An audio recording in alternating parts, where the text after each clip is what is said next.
সংবিধান বাতিল না পুনর্লিখন হবে তা সংসদের সিদ্ধান্ত হবে বলে জানিয়েছেন বিএনপি মহাসচিব মির্জা ফখরুল ইসলাম আলমগীর।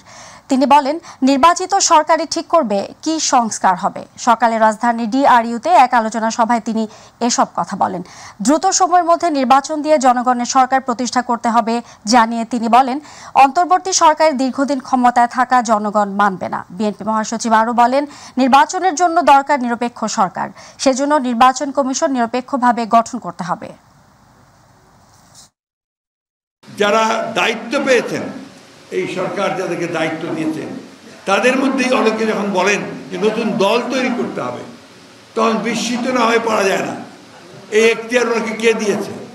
উনি এই দায়িত্ব পেলেন কোথায় যে তিনি বলবেন যে নতুন দল তৈরি করতে হবে? তাহলে আমরা কি করে জনগণ ভাববে যে এরা নিরপেক্ষভাবে কাজ করছে? বিএনপির সিনিয়র যুগ্ম মহাসচিব রুহুল কবির রিজভী বলেছেন, আওয়ামী লীগের নেতাকর্মীদের হাতে হাতে অবৈধ অস্ত্র যা এখন ব্যবহার করা হচ্ছে। তিনি বলেন, গোপালগঞ্জে স্বেচ্ছাসেবক দলের নেতাকর্মীদের বিরুদ্ধে অস্ত্র ব্যবহার করা হয়েছে। কেন এসব অস্ত্র এখন উদ্ধার করতে পারেনি অন্তর্বর্তী সরকারের কাছে প্রশ্নও রাখেন রিজভী। সকালে বগুড়া এক অনুদান প্রদান অনুষ্ঠানে তিনি এসব কথা বলেন।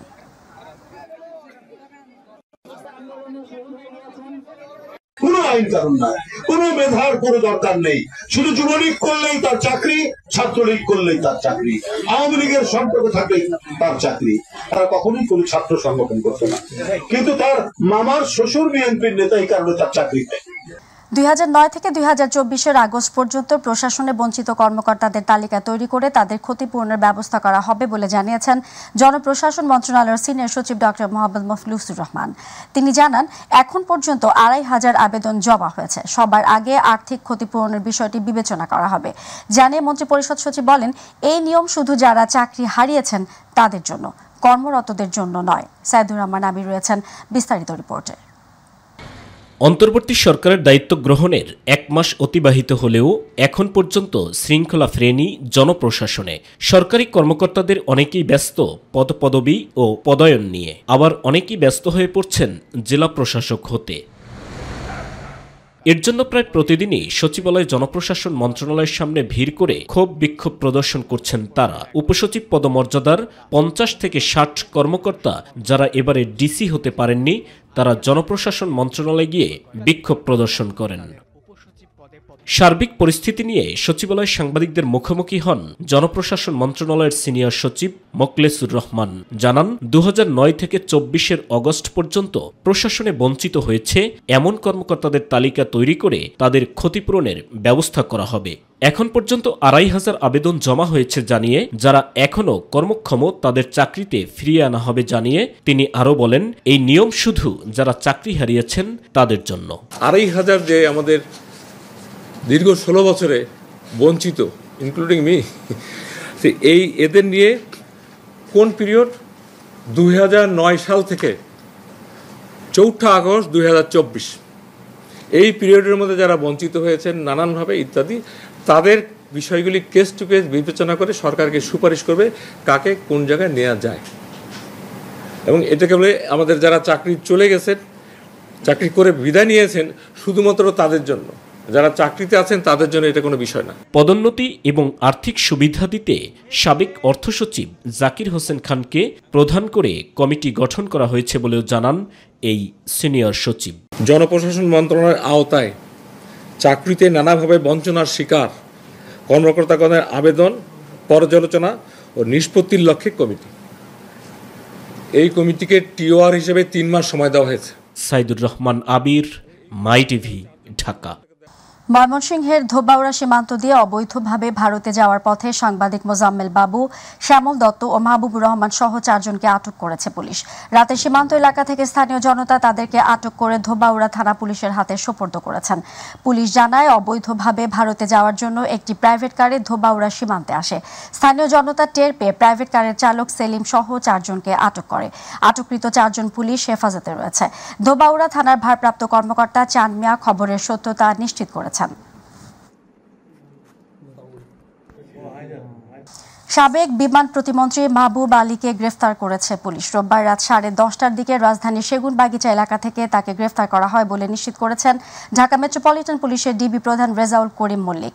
তিনি বলেন, সেগুনবাগিচা এলাকা থেকে ডিবির একটি টিম তাকে গ্রেফতার করে। এছাড়া সংস্কৃতি বিষয়ক মন্ত্রণালয়ের সাবেক মন্ত্রী আসাদুজ্জামান নূরকে গ্রেফতার করেছে ঢাকা মহানগর গোয়েন্দা পুলিশ। রোববার রাত 11টায় রাজধানীর বেইলি রোডের নওরতন কলোনি থেকে তাকে গ্রেফতার করা হয়। পুলিশের মিডিয়া অ্যান্ড পাবলিক রিলেশনস বিভাগ থেকে এ তথ্য নিশ্চিত করা হয়েছে। উৎপাদক, পাইকারি ও খুচরা পর্যায়ে সোনালী ও ব্রয়লার মুরগি এবং ডিমের দাম নির্ধারণ করে দিয়েছে সরকার। রোববার প্রাণী সম্পদ অধিদপ্তর মহাপরিচালক ডক্টর মোহাম্মদ রিয়াজুল হকের সই করা চিঠিতে সংশ্লিষ্টদের দাম বাস্তবায়নের নির্দেশনা দেওয়া হয়েছে। এতে বলা হয়, ডিম খুচরা পর্যায়ে 11 টাকা 87 পয়সা, সোনালী মুরগি প্রতি কেজি 269 টাকা 64 পয়সা এবং ব্রয়লার মুরগি প্রতি কেজি 179 টাকা 59 পয়সা নির্ধারণ করে দেওয়া হয়েছে। কৃষি বিপণন অধিদপ্তর, প্রাণী সম্পদ অধিদপ্তর এবং পোলট্রি সংশ্লিষ্ট বিভিন্ন সংস্থা বা প্রতিষ্ঠানের নেতাদের সমন্বয়ে জয়েন্ট ওয়ার্কিং গ্রুপ গঠিত হয়েছে। দর্শক, এই মুহূর্তে রংপুরের বাজারে ডিম ও মুরগির দামের খবর জানাতে যুক্ত হচ্ছেন সহকর্মী মাহমুদুল হাসান। আমরা সরাসরি যুক্ত হচ্ছি তার সাথে। মাহমুদুল, রংপুর বাজার ঘুরে আপনি যা দেখছেন তাতে কি পরিলক্ষিত হচ্ছে যে সরকার নির্ধারিত দামেই বাজারে ডিম ও মুরগি বিক্রি হচ্ছে? আর তাছাড়া বাজারে আপনি এখন কেমন পরিস্থিতি দেখছেন আমাদেরকে জানাবেন।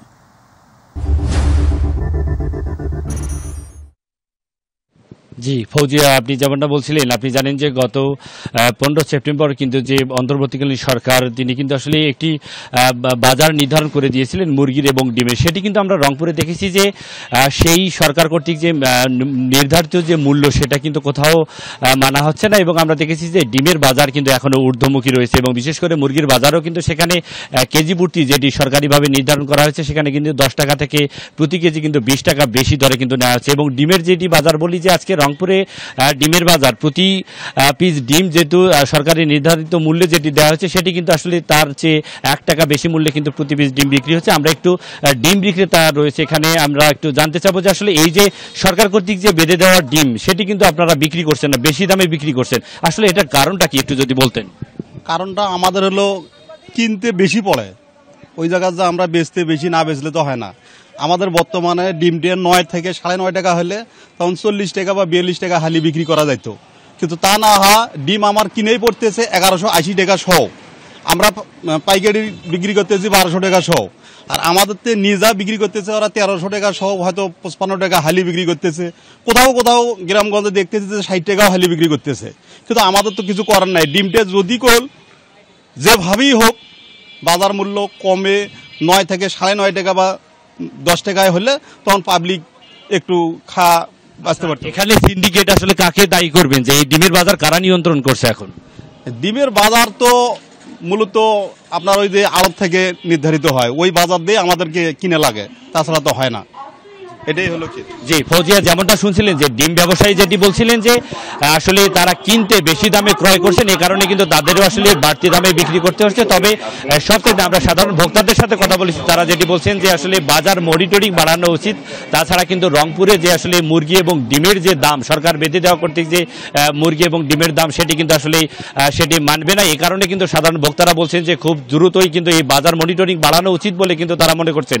তাছাড়া কিন্তু আসলে সাধারণ মানুষের কিন্তু আসলে নিত্য প্রয়োজনীয় জিনিস যেভাবে দ্রব্যমূল্য ঊর্ধ্বগতিতে যাচ্ছে তাদের কিন্তু আসলে না বিশ্বাস উঠে গেছে, এই কারণে কিন্তু তারা যেটি বলছেন যে যারা বিশেষ করে ভোক্তা সংরক্ষণ অধিদপ্তর থেকে শুরু করে যারা এই ভোক্তাদের খাদ্য যারা নিশ্চিত করার দায়িত্বে যারা রয়েছে তারা কিন্তু এই মাঠ পর্যায়ে যদি খুব দ্রুত সময়ের মধ্যে পদক্ষেপ নেওয়া যায় তাহলে হয়তো বা বাজার নিয়ন্ত্রণ হবে বলে মনে করছেন সাধারণ ভোক্তারা। তবে সব মিলে ফৌজিয়া বলে রাখি যে এখনো কিন্তু রংপুরে সরকার কর্তৃক যে নির্ধারিত ডিমের মূল্য সেটি কিন্তু মানা হচ্ছে না, সেখানে বাড়তি দামেও বিক্রি হচ্ছে, পাশাপাশি মুরগিও কিন্তু সেখানে প্রতি কেজি মুরগি 10 থেকে 20 টাকা বেশি দামে কিন্তু বিক্রি করছে, এবং পাইকারিতেও কিন্তু কিনতে বেশি পড়ছে, এবং খুচরা ব্যবসায়ীরাও কিন্তু সেখানে অতিরিক্ত দামে বিক্রি করছে। তবে এটি খুব দ্রুতই কিন্তু আসলে পদক্ষেপ নেওয়া প্রয়োজন এবং বাজার মনিটরিং কিন্তু বাড়ানো উচিত বলে মনে করছেন কিন্তু ভোক্তা সাধারণ। এই ছিল ফৌজিয়া রংপুর থেকে ডিম ও মুরগির বাজারের সর্বশেষ পরিস্থিতি। মাহমুদুল, আপনাকে ধন্যবাদ। এদিকে আলোচনা সভা, দোয়া, মিলাদ মাহফিল ও খাদ্য বিতরণের মধ্য দিয়ে পালিত হচ্ছে পবিত্র ঈদে মিলাদুন্নবী। সর্বশেষ ও সর্বশ্রেষ্ঠ নবী হযরত মুহাম্মদ সাল্লাল্লাহু আলাইহি ওয়াসাল্লামের জন্ম ও মৃত্যু দিবস উপলক্ষে রাজধানীতে জশ্নে জুলুস আয়োজন করে বিভিন্ন সংগঠন। এ নিয়ে ইউসুফ আলী রয়েছে আরও একটি রিপোর্ট। সর্বশেষ ও সর্বশ্রেষ্ঠ নবী হযরত মুহাম্মদ সাল্লাল্লাহু আলাইহি ওয়াসাল্লামের জন্ম ও মৃত্যু দিবস উপলক্ষে রাজধানীতে একাধিক শোভাযাত্রা বের করে বিভিন্ন সংগঠন। এ সময় ঈদে মিলাদুন্নবীর গুরুত্ব ও তাৎপর্য তুলে ধরেন বক্তারা। আমরা মাহে রবিউল আউয়াল উদযাপন শুধু মিছিল মধ্যে সীমাবদ্ধ নয়, আমরা বিভিন্ন আমলের মধ্যেই এই দিনটি পালন করে থাকি। তো আল্লাহ তাআলা কোরআনে কারীমে ইরশাদ করেন, লাকাদ মান্নাল্লাহু আলাল মুমিনিন ইয বা'আথা ফীহিম রাসূলা। তো বোঝা গেল আল্লাহ তাবারক ওয়া তাআলার নিকট যে নিয়ামত সবচেয়ে দামি, ওই নিয়ামতের নাম মুহাম্মদুর রাসূলুল্লাহ সাল্লাল্লাহু তাআলা। আয়োজন করা হয় বিনামূল্যে খাদ্য, শরবত ও সুপেয় পানি বিতরণ। সর্বকালের সর্বশ্রেষ্ঠ নবী, ওনার আগমন হওয়ার কারণেই অসত্য অন্যায় কিন্তু পৃথিবী থেকে বিতাড়িত হয়েছে। প্রিয় নবীর আগমনে খুশি হয়ে আমরা সাধারণ পথসাধীদের মাঝে, মানুষের মাঝে আমরা শরবত বিতরণ করছি। শোভাযাত্রা শেষে আলোচনা সভা, দোয়া ও মিলাদ মাহফিলের মধ্য দিয়ে ঈদে মিলাদুন্নবী পালন করে একাধিক সংগঠন। ইউসুফ আলী, মাই টিভি, ঢাকা। বেগম রোকেয়া বিশ্ববিদ্যালয়ে দ্রুত ভিসি নিয়োগের দাবিতে সড়ক অবরোধ করে উত্তরবঙ্গ ব্লকেট কর্মসূচি পালন করছে শিক্ষার্থীরা। দুপুর থেকে কর্মসূচি পালনে বিশ্ববিদ্যালয়ের প্রধান ফটক থেকে শিক্ষার্থীরা একটি র্যালি বের করে রংপুরের প্রবেশদ্বার মডার্ন মোড়ে ঢাকা রংপুর মহাসড়ক অবরোধ করে আন্দোলন করে। এতে সড়কের দুই ধারে তীব্র যানজটের সৃষ্টি হয়। শিক্ষার্থীরা বলছেন, দফায় দফায় আলটিমেটাম দিয়েও কোনো সুরাহা হয়নি, তাই ভিসি নিয়োগ না হওয়া পর্যন্ত উত্তরবঙ্গ ব্লকেট কর্মসূচির আন্দোলন চালিয়ে যাওয়ার ঘোষণা দেন শিক্ষার্থীরা।